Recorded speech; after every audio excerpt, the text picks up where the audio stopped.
Maka malam ini kita akan menjelaskan 10 amalan selama Ramadan, jangan sampai dilalaikan. Ma'asyiral muslimin yang dimuliakan Allah Subhanahu wa taala,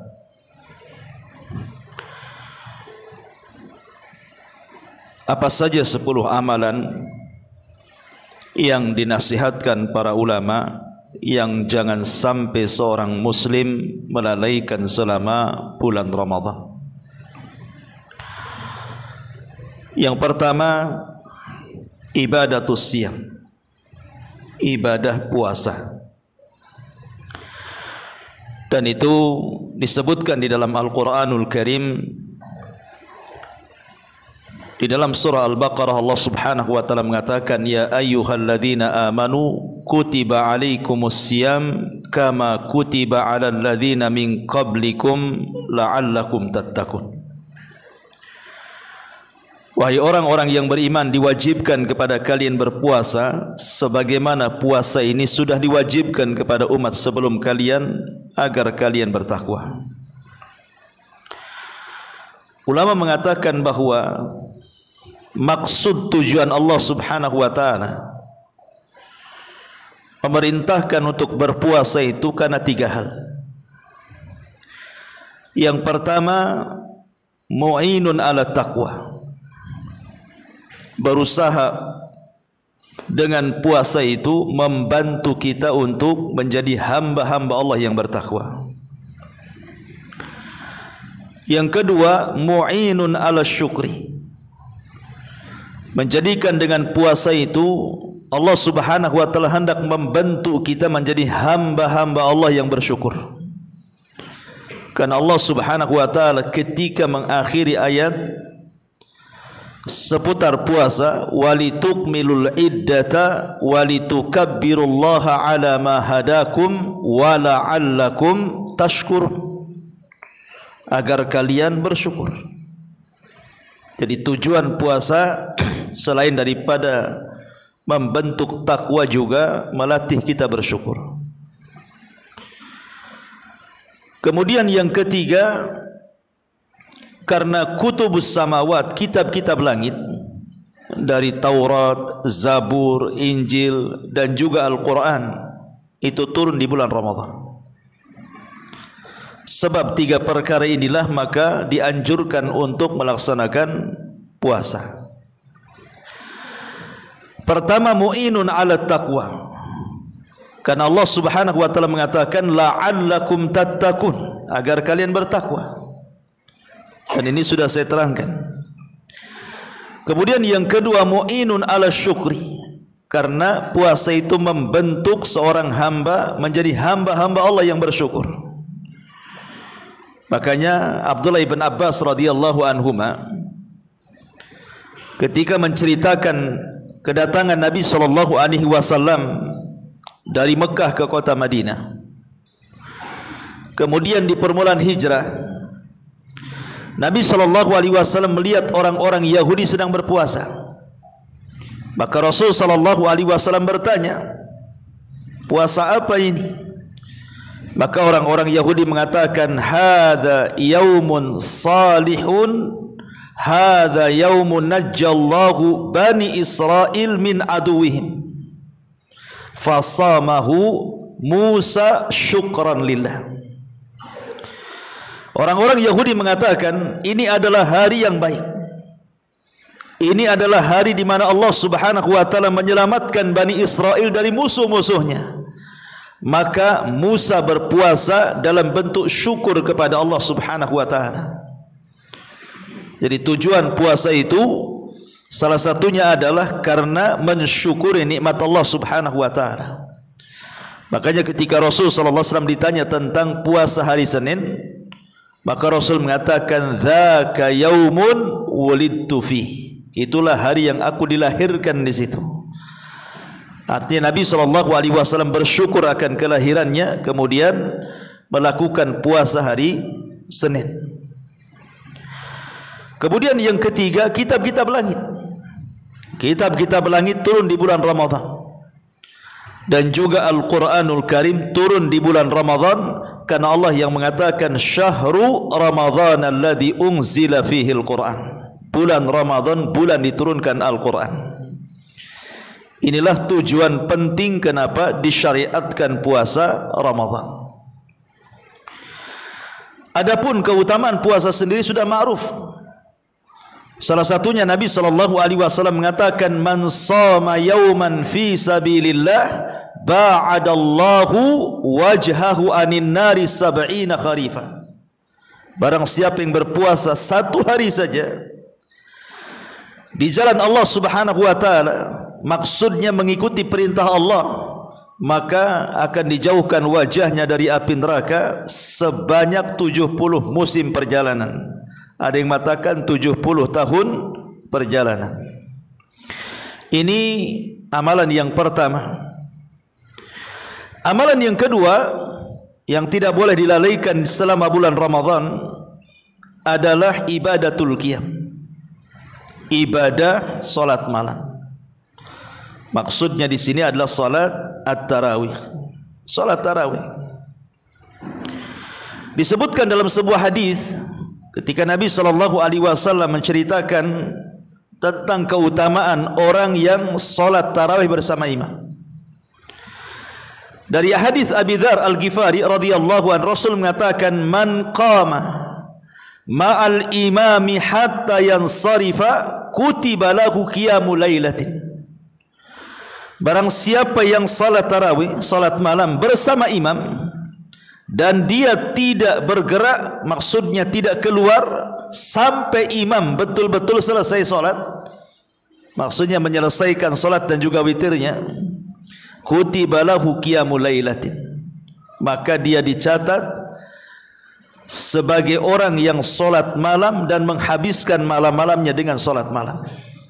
Jadi hanya semata-mata salat bersama imam tarawih sampai selesai, maka anda dicatat seolah-olah malam itu anda salat malam mulai dari awal malam sampai akhir malam. Dan hadis ini disahihkan oleh Syekh Albani rahimahullahu taala. Kemudian juga hadis yang ma'ruf, man qama Ramadanan imanan wahtisaban ghufira lahu ma taqaddama min dhanbi. Barang siapa yang berdiri salat malam penuh dengan iman, maksudnya yakin dengan perintahnya dan juga mengharap pahalanya, maka Allah akan ampuni dosa-dosanya. Ini yang kedua. Kemudian yang ketiga yang jangan dilalaikan selama Ramadan adalah qiraatul Quran, membaca Al-Quran.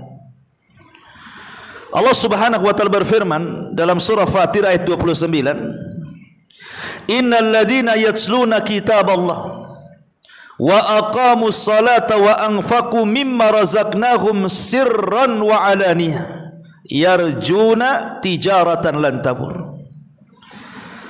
Sesungguhnya orang-orang yang mereka membaca kitab Allah, maksudnya Al-Quran, serta mendirikan salat dan menginfakkan apa yang kami rizkikan kepada mereka, baik secara sembunyi atau terang-terangan, yarjuna tijaratan lan tabur, hakikatnya mereka sedang mengharap perniagaan dengan Allah yang tidak akan ada ruginya.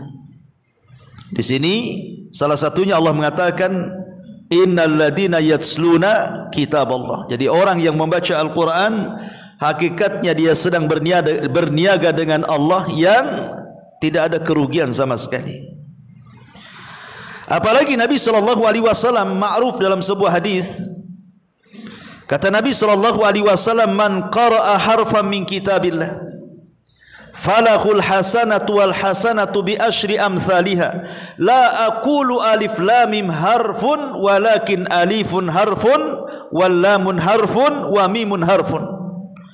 Barang siapa yang membaca satu huruf dalam Al-Quran, satu huruf saja, maka dia akan mendapatkan 10 kebaikan. Aku tidak katakan alif lam mim satu huruf, kata Rasul, tapi alif satu huruf, lam satu huruf, mim satu huruf.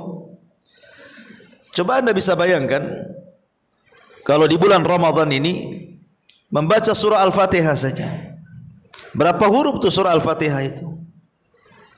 Dari alhamdulillahi rabbil alamin, alif lam ha mim dal, lillah, lam, lam, kemudian ha. Itu berapa huruf tuh? Dikalikan saja 10 kan itu.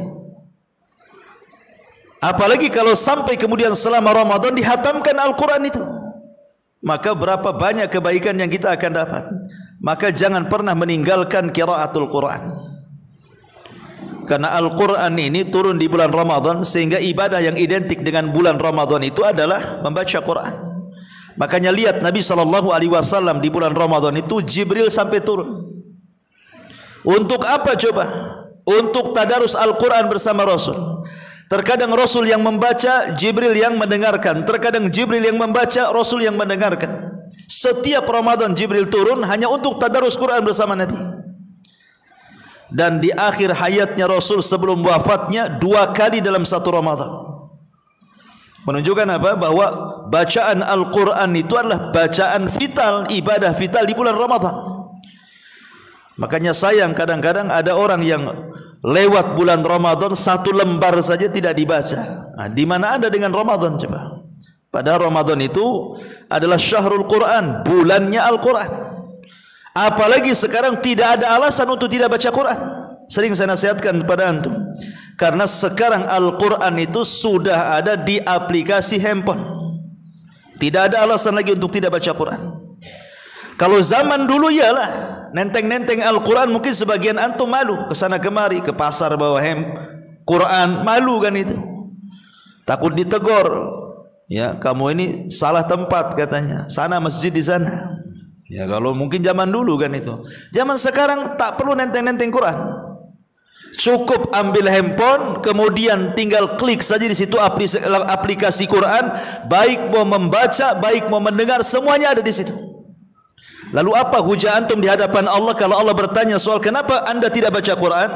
Anda katakan tidak ada mushaf, tidak ada lagi hujah. Makanya kenapa Allah mengatakan wa qala ar-rasul inna qaumi ittakhidhu hadzal qur'ana mahjura. Rasul akan berkata di hadapan Allah, ya kaum, ya Rabb, sesungguhnya kaumku sepeninggalku mereka sudah mulai meninggalkan Al-Quran sedikit demi sedikit. Dan sekarang menjadi sebuah kenyataan kan. Saya enggak yakin antum dalam setahun itu ada sebagian orang itu yang tidak pernah menyentuh Quran tuh. Tidak sama sekali menyentuh Quran. Nah, ini kan celaka orang seperti ini. Sudah Allah mudahkan aplikasi Quran dengan handphone, tetapi tidak dibacanya. Termasuk juga handphone ini memudahkan wanita haid dan nifas untuk membaca Quran dan keluar dari khilaf ulama. Karena sebagian para ulama mengharamkan tidak boleh wanita haid dan nifas itu memegang mushaf. Tetapi ulama kontemporer berfatwa bahwa mushaf berbeda dengan mushaf elektronik. Artinya handphone ini bukan mushaf. Jadi wanita haid juga bisa membaca Al-Quran lewat aplikasi yang ada di handphone. Enggak ada alasan saya lagi haid. Karena memegang handphone itu berbeda dengan memegang mushaf cetak. Jadi tidak ada alasan untuk tidak membaca Quran, apalagi bulan Ramadan. Ini yang ketiga. Yang keempat, it'amut ta'am was sadaqah. Jangan lupakan selama bulan Ramadan memberi makan. Memberi makan terutama orang-orang yang berpuasa atau bersedekah. Nabi SAW mengatakan dalam sebuah hadis, man fattara sa'iman kana lahu mithlu ajrihi ghairu annahu la yanqusa min ajri as-sa'imi syai'an. Barang siapa yang memberi makan orang yang berpuasa, maka dia mendapatkan pahala orang yang berpuasa tersebut tanpa mengurangi pahala dia sedikit pun. Artinya kalau kita memberi makan orang yang berpuasa, satu orang, seolah-olah kita puasa 2 kali. Kalau kita memberi makan puasa 10 orang, berarti seolah-olah kita puasa 10 kali. Dan begitu seterusnya. Makanya jangan bakhil di bulan Ramadan, tetapi berikanlah orang-orang yang berpuasa itu iftar. Ini kesempatan. Kalau di hari-hari di luar Ramadan, ikhwan, kita mau ngasih iftar itu sulit sekali kan. Menunggu Senin Kamis. Ya, kadang-kadang enggak ada pula ke masjid orang yang menyengaja datang gitu ya. Orang ini puasa Senin Kamis datang ke masjid cari iftar, kan kalau di luar Ramadan jarang tuh. Bahkan ada orang yang menyembunyikan puasanya, ditanya antum puasa, diam saja dia. Tapi kalau bulan Ramadan kan semua orang puasa tuh. Ya, sehingga memungkinkan kita hantar makanan minuman ke masjid-masjid kaum muslimin, ke pesantren-pesantren, panti-panti asuhan dan begitu seterusnya. Mudah-mudahan dari sekian banyak makanan yang dihantar itu makanan kita yang dimakan. Dan kalau ingin jelas lagi, tidak ada keraguan, makanan kita yang makan, antum undang ke rumah, itu sudah jelas makanan antum tuh yang dimakan tuh. Makanan siapa lagi di rumah antum? Ya, makanya saya teringat waktu saya di Yaman itu. Kalau Ramadan kan kita biasanya kumpul di Son'a tuh. Karena daras selama Ramadan itu ditiadakan. Jadi biasanya para santri itu mereka datang ke kota, ke Son'a. Ya mungkin untuk memperbaharui gizi mungkin ya. Karena orang-orang Yaman itu subhanallah, orang-orang Arab itu memang karam ya. Memang nampak dermawannya itu di bulan Ramadan. Jadi kita ini kalau habis sholat maghrib ya, itu orang-orang kaya itu sudah kumpul di pintu-pintu masjid. Jadi kita keluar saja sudah ditarik-tarik, ada yang narik ke sini tangannya, ada yang narik ke sini, ayo buka di rumah, ayo buka di rumah. Subhanallah gitu. Dan mereka kalau ngasih bukaan itu enggak tanggung-tanggung, memang enak-enak gitu ya. Enggak kayak kita goreng bakwan, tidak. Jadi betul-betul memang luar biasa gitu ya. Subhanallah, dibuatnya kita enggak bisa berdiri itu. Ya, makan ini keluar, dikiranya sampai di situ makanan, rupanya datang lagi makanan yang lain, sampai betul-betul kita tidak bisa bernafas. Saking karamnya orang sana itu. Ya, tak tahu ya kapan saya diundang antum nih. Taib. Bagaimana di situ Nabi SAW mengatakan, man fattara sa'iman kana lahu mithlu ajri ghaira annahu la yanqusu min ajri sa'imi syai'an. Kemudian juga disebutkan oleh Ibnu Abbas radhiyallahu anhu, Rasul mengatakan, kana Rasul sallallahu alaihi wasallam ajwadun nas bil khairi wa kana ajwadu ma yakunu fi syahri Ramadan. Inna Jibril alaihi salam kana yalqahu fi kulli sanatin fi Ramadan hatta yansalikha, ay yakni Jibril tula syahri yalqan nabiyya kulla lailatin fayansalikha syahrah.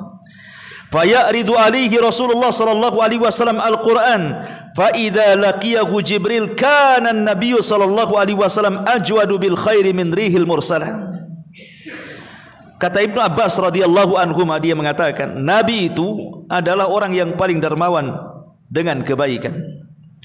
Dan beliau lebih dermawan lagi apabila masuk Ramadan. Sudah dermawan di luar Ramadan, kalau masuk Ramadan lebih dermawan lagi. Terutama ketika Jibril alaihi salam datang kemudian tadarus Quran bersama Nabi sallallahu alaihi wasallam, maka Ibnu Abbas mengatakan saat itu Rasul lebih dermawan lagi, sampai kedermawanannya seperti angin yang menghembus, saking dermawanannya. Maka ini kesempatan, kapan lagi Ramadan, maka persiapkan sedekah dan infak terbaik selama Ramadan. Ini yang keempat. Yang kelima, qasdul masajid bil ibadati wal i'tikaf. Yang kelima, jangan pernah tinggalkan masjid selama Ramadan. Biasakan ke masjid, biasakan tinggal di masjid. Terutama 10 akhir Ramadan ada namanya ibadah i'tikaf. Karena Nabi SAW ketika bersabda soal pentingnya seseorang menjaga hati, kata Nabi SAW, ala wa inna fil jasadi mudghah, idza saluhat saluhal jasadu kullu wa idza fasadat fasadal jasadu kullu, ala wahyal qalbu. Ingatlah, dalam badan antum itu ada segumpal daging. Kalau dia baik, memperbaiki seluruh anggota badannya. Kalau dia jahat, memperburuk seluruh anggota badannya. Itulah hati, kata Rasul. Lah, seseorang kalau masuk ke dalam masjid, kemudian lebih banyak tinggal di masjid, maka dia lebih bisa menjaga hatinya. Karena hati itu akan mudah rusak apabila di luar masjid. Karena di luar masjid ini kan banyak permainan, ikhwan. Di luar masjid ini banyak syahwat-syahwat yang ditampakkan di hadapan kita. Banyak perkara-perkara syubhat yang ada di hadapan kita. Maka yang memungkinkan kita keluar dari perkara syahwat dan juga syubhat, itu hanya masjid saja. Kalau antum masuk ke masjid, apa yang antum dilihat? Lain kalau antum masuk pasar, masuk mall, di jalan banyaklah perempuan-perempuan yang membuka aurat gitu ya. ataupun mainan-mainan yang mempermainkan hati dan mata kita. Tetapi kalau udah masuk masjid, apa yang dilihat? Kayak di sini, nengok tiang saja lah kan begitu. Makanya memungkinkan seseorang itu untuk menyedikitkan maksiat. Maka di bulan Ramadan biasakan kalau bisa datang ke masjid. Selain daripada menunggu waktu salat, membaca Quran, berzikir dan yang lainnya, maka masjid itu satu-satunya tempat yang bisa menjaga hati kita selama Ramadan. Apalagi itikaf. Ya, kenapa sampai kemudian Nabi SAW mensyariatkan itikaf, dan itikaf itu hukumnya sunnah muakkadah? Karena banyak manfaat orang itikaf itu. Yang pertama, orang yang itikaf itu memungkinkan mendapatkan Lailatul Qadar. Orang yang itikaf itu memungkinkan mendapatkan Lailatul Qadar secara penuh. Ya. Yang kedua, orang i'tikaf itu bisa al-khalawatu billah. Betul-betul dia memutus hubungan dengan makhluk, dan antum merajut hubungan dengan Allah Subhanahu wa taala. Karena masjid ini kan Baitullah, rumah Allah. Ketika kita berada di masjid, seolah-olah kita sedang menyambungkan tali kita kepada Allah Subhanahu wa taala. Kemudian yang ketiga, islahul qalbi, bisa memperbaiki hati lagi sehingga tidak dilalaikan dengan perkara-perkara dunia. Karena kalau sudah di masjid, berarti kita sedang mencerai dunia dan kita sedang rujuk kepada Allah Subhanahu wa taala. Termasuk dengan i'tikaf bisa menjaga puasa. Maksudnya pahala puasa kita jaga, karena orang di masjid itu kan jauh daripada ghibah, namimah dan macamnya gitu ya. Termasuk juga bisa menyedikitkan, menyibukkan dengan perkara-perkara mubah. Makanya ini yang paling penting ya. Ibadah yang kelima adalah tinggal di masjid, kemudian i'tikaf. Kemudian yang nomor 6, luzumud doa. Jangan tinggalkan doa di bulan Ramadan. Jangan tinggalkan doa di bulan Ramadan. Makanya sering saya ulang-ulang ayat tentang kedekatan Allah Subhanahu wa taala dan ayat tentang percepatan pengabulan doa Allah kepada hambanya itu terletak di antara ayat-ayat puasa. Apa ayatnya? Wa idza sa'alaka ibadi anni fa inni qarib ujibu da'watad da'i idza da'an falyastajibu li wal yu'minu bila'allahum yarshudun. Apabila hamba-hambaku bertanya soal aku, katakan ya Muhammad, aku dekat. Aku yang mengabulkan setiap doa orang yang berdoa kepadaku. Di sini ada dua poin. Ada kedekatan Allah dengan hambanya, dan poin yang kedua, pengabulan Allah terhadap doa-doa hamba-hambanya. Ayat ini terletak di antara ayat-ayat yang bicara soal puasa. Karena sebelumnya bicara tentang syahrul Ramadan alladzi unzila fihil Quran. Bulan Ramadan itu bulan diturunkan Al-Quran, dan setelahnya bicara tentang uhillat lakum lailatas siyam. Dihalalkan di malam hari orang yang berpuasa menggauli istrinya. Artinya ayat ini diletakkan oleh Allah di antara ayat-ayat yang bicara soal puasa. Seolah-olah kata ahli tafsir ingin menjelaskan kepada kita bahwa Ramadan adalah bulan yang sangat dekat seorang hamba dengan Allah, dan bulan di mana seorang hamba paling cepat dikabulkan setiap doa-doanya. Maka jangan tinggalkan doa-doa yang dianjurkan di bulan Ramadan. Seperti apa contohnya? Pertama, sebentar lagi nih, sekarang tanggal 28 ya, 28 Syaban ya. Belum ya, besok ya. Besok 28 Syaban lah, anggaplah kan. Lusa sudah 29, sudah pemerintah sudah melihat hilal tuh. Kalau seandainya ketika pemerintah ini melihat hilal, otomatis kan biasanya diumumkan setelah maghrib tuh. Ya, pemerintah biasanya kalau sudah, karena kan melihat hilalnya di waktu ketika tenggelam, pas waktu maghrib, sehingga pemerintah biasa mengumumkan setelah maghrib. Maka apabila kemudian pemerintah ini mengumumkan bahwa besok akan terjadi Ramadan, berarti malamnya salat tarawih kan itu ya. Disitulah dianjurkan berdoa, Allahumma ahillahu alaina bil amni wal iman wassalamati wal islam wat taufiq bima yuhibbu wa yarda. Ini doa yang dianjurkan Rasul. Ya Allah yang telah memperlihatkan hilal kepada kami, maka jadikan hilal Ramadan ini membawa keamanan untuk kami, dan membawa keimanan untuk kami, dan membawa keselamatan untuk kami, dan membawa hidayah Islam untuk kami. dan juga membawa taufik supaya selama Ramadan kita bisa mengamalkan syariatmu sesuai dengan apa yang kau cintai dan kau ridhai. Ini doa ketika melihat hilal nih. Ya, jangan sampai ditinggalkan. Ini yang pertama. Kemudian yang kedua, doa setelah berbuka. Di mana Nabi SAW mengajarkan dari Ibnu Umar radhiyallahu anhuma, Nabi SAW idza aftara, kalau dia berbuka, qala, dia mengatakan dhahabad dhama'u wabtallatil uruq wa thabatal ajru insyaallah. Berdoa. Dhahabad dhama'u, telah hilang rasa haus, telah terbasahi tenggorokan, dan telah tertetapkan pahala insyaallah. Ini penting, ya. Kemudian juga doa menjelang berbuka itu lebih penting juga gitu ya. 5 menit sebelum berbuka berdoa kepada Allah Subhanahu wa taala, minta dibebaskan dari api neraka. Termasuk juga doa selama Ramadan adalah doa apabila antum diberikan makanan berbuka. Umpamanya antum diundang ke rumah saya, kemudian saya kasih bukaan banyak-banyak gitu sampai kenyang. Maka antum berdoa, doakan kepada siapa? Kepada yang sudah ngasih bukaan itu. Sebagaimana dijelaskan oleh Abdullah ibn Amr ibn As radhiyallahu anhuma, aku mendengar Nabi SAW bersabda, apabila seseorang diberikan bukaan, maka hendaklah seseorang berkata kepada orang tersebut, aftara indakumus saimun wa akala ta'amukumul abrar wa sallat alaikumul malaikah. Telah berbuka di sisi kalian orang-orang yang berpuasa, telah makan orang-orang baik di sisi kalian, dan semoga para malaikat bersalawat kepada kalian. Ini sanadnya hasan. Kemudian ini tanda berterima kasih, tanda berterima kasih kepada orang yang ngasih iftar gitu maksudnya. Masa antum dikasih antum enggak berterima kasih? Ya, maka doa seperti itu. Termasuk juga jangan lupa apabila di 10 terakhir Ramadan juga ada doa di situ. Doa yang diajarkan untuk diperbanyak dibaca ketika 10 akhir Ramadan. Doa yang diajarkan Rasul kepada Aisyah radhiyallahu anha, Allahumma innaka afuwun tuhibbul afwa fa'fu anni.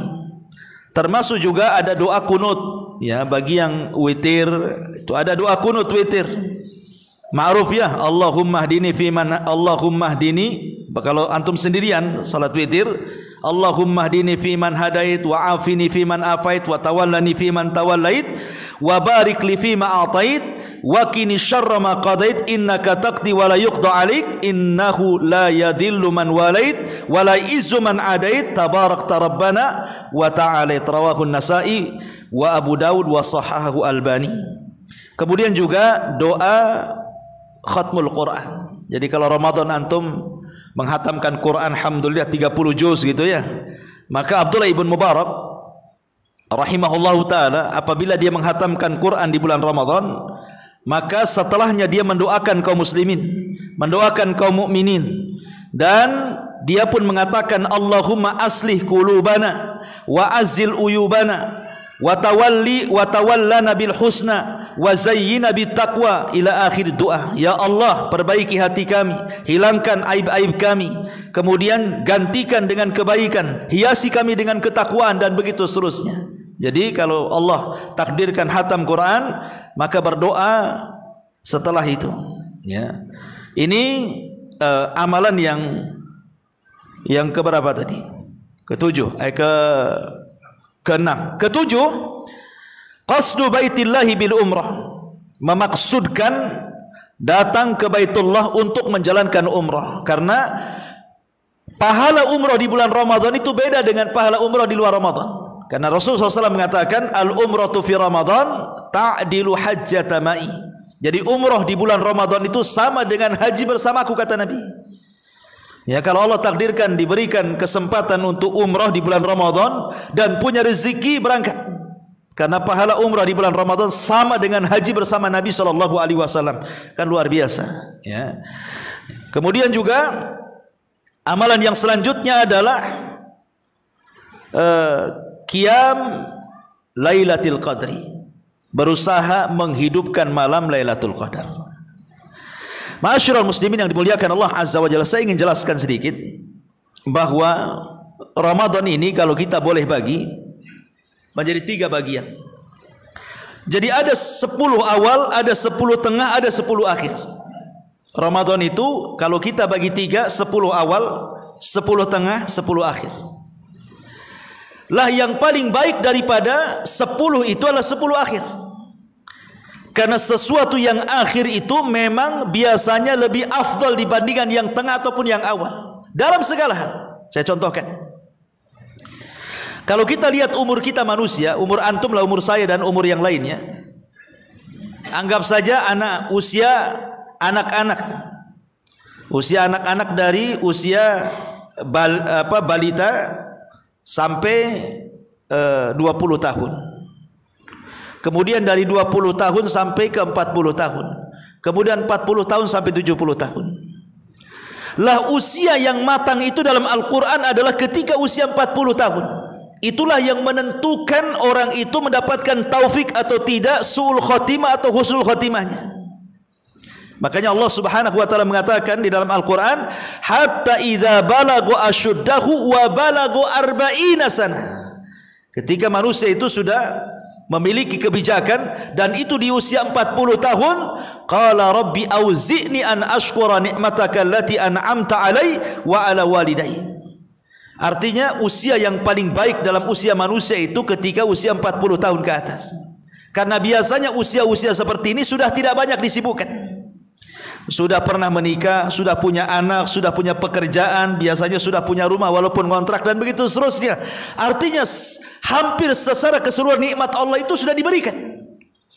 Sehingga usia-usia seperti itu harusnya orang semakin bersyukur, semakin dekat dengan Allah. Alam ya'ni lil ladzina amanu an tahsha'a qulubuhum bi dzikrillah. Tidakkah sampai usia seperti itu untuk mengingat Allah Subhanahu wa taala?